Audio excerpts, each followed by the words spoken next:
Всем привет! Есть в Харькове место встречи, которое изменить нельзя. И есть в Харькове несколько культовых мест, где горожане назначают встречи и свидания. И неважно в какую погоду. Если в центре, то зачастую под градусником, на стекляшке или на хатобе. Есть еще несколько вариантов, но перечислены самые распространенные. Человека, который впервые слышит о данных локациях, могут немного удивить формулировки. Но на самом деле нет никаких ошибок ни орфографических, ни в построении словосочетания. Сегодня расскажу вам немного о градуснике. Градусник – это самый огромный городской термометр, расположенный в самом центре Харькова, возле станции метро «Исторический музей». Харьковскому градуснику уже более 40 лет, даже почти 50. Идея установить градусник возникла в начале 1970-х годов у одного из харьковских чиновников. Скорее всего, у тогдашнего председателя горисполкома Харьковского горсовета. Когда чиновник увидел в одном из городов термометр высотой 6-8 метров, ему настолько понравился, что по приезду домой он сразу же распорядился установить в нашем городе такой же, только лучше и больше. Тот, что мы можем наблюдать сегодня, это третья версия великана. Первый вариант был помещен на стену центрального здания в 1976 году. В Институте метрологии в то время работал инженер Юрий Иванов. Он и занимался отладкой электронной части первого градусника. Тот прародитель современной достопримечательности был далеко не идеален, но харьковчане полюбили его. Его высота была более 16 метров. Открыт градусник был 1 мая 1976 года в торжественной обстановке. Шкала градусника не была оснащена ни лампочками, ни светодиодами. Поэтому для того, чтобы харьковчане смогли увидеть показания температуры, был установлен специальный прожектор. Он подсвечивал цифры на шкале термометра. Место расположения для градусника изначально было выбрано неудачно. Разработчики сразу же посоветовали властям установить термометр не на стене возле выхода из метро, а на противоположной стороне площади Конституции. Идеальным местом для харьковского градусника послужила бы боковая стена здания консерватории.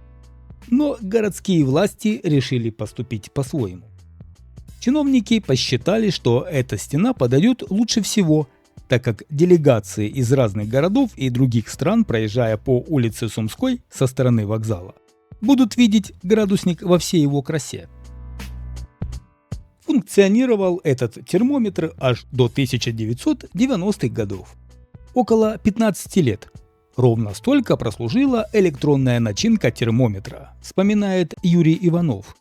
А после распада СССР и вплоть до 1997 года провисел мертвым грузом, пока не нашлись спонсоры. Ситуация, связанная с тем, что градусник висел без работы, категорически не устраивала харьковчан. Ведь за годы его работы он стал одной из культовых достопримечательностей города.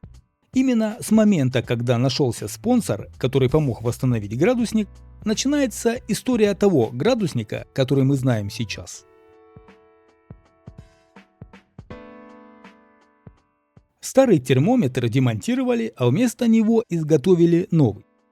От старого измерительного прибора на тот момент остались одни металлические штыри, намертво вбитые в каменную кладку здания. Верхушку нового термометра над шкалой увенчали гербом Харькова, правда настолько маленьким, что разглядеть его почти было невозможно. Вместо софита, освещавшего шкалу, были установлены лампочки-фонарики, подсвечивающие столбик термометра. Третий градусник усовершенствовали светодиодными лампочками. Основной минус градусника – он расположен под прямыми солнечными лучами, падающими на него в течение целого дня. Это мешало видеть показатель температуры и вызывало некоторые неточности в его механизме, что зачастую приводило к некоторым неполадкам. Если бы его датчик температуры находился на том же месте, где и сам исполин, то показания были бы настолько неточными, что на палящем солнце из-за воздействия радиации он бы показывал вместо 30 все 45, а то и 50 градусов по Цельсию. В общем, единственным таким врагом градусника стал солнечный свет. Температурный столб, составленный из 100 ваттных лампочек, плохо просматривался в такую погоду. Этому варианту не страшна любая погода. И несмотря на то, что погоду и время каждый может посмотреть, к примеру, в своем смартфоне, градусник продолжает радовать харьковчан и удивлять гостей города. И продолжают все встречи назначать под градусником. Городские власти уверяют, что на установку нового градусника выделено около 800 тысяч гривен. На первый взгляд эта сумма кажется колоссальной.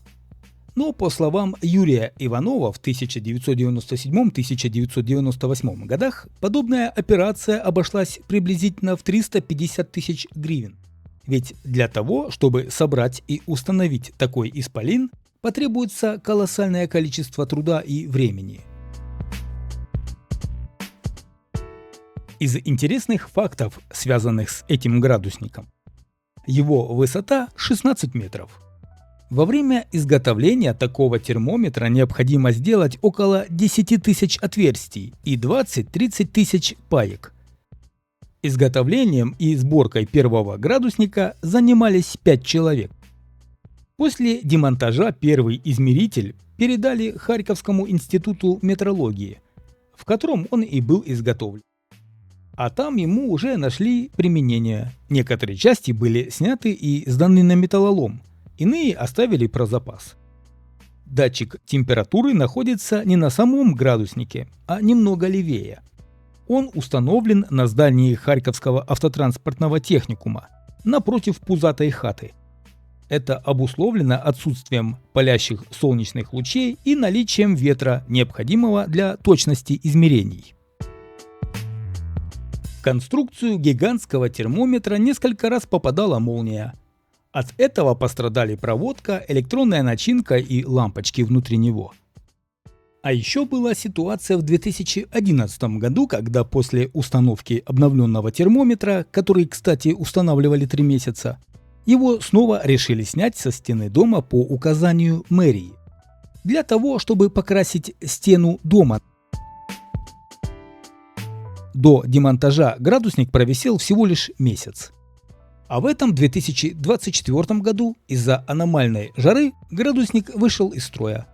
16-метровый термометр отказался показывать температуру и время из-за неисправности оборудования питания. Это не первый случай, когда харьковский градусник нуждается в ремонте. В феврале 2023 года проводились работы по восстановлению этого объекта после последствий взрывных волн и износ некоторых элементов световой конструкции.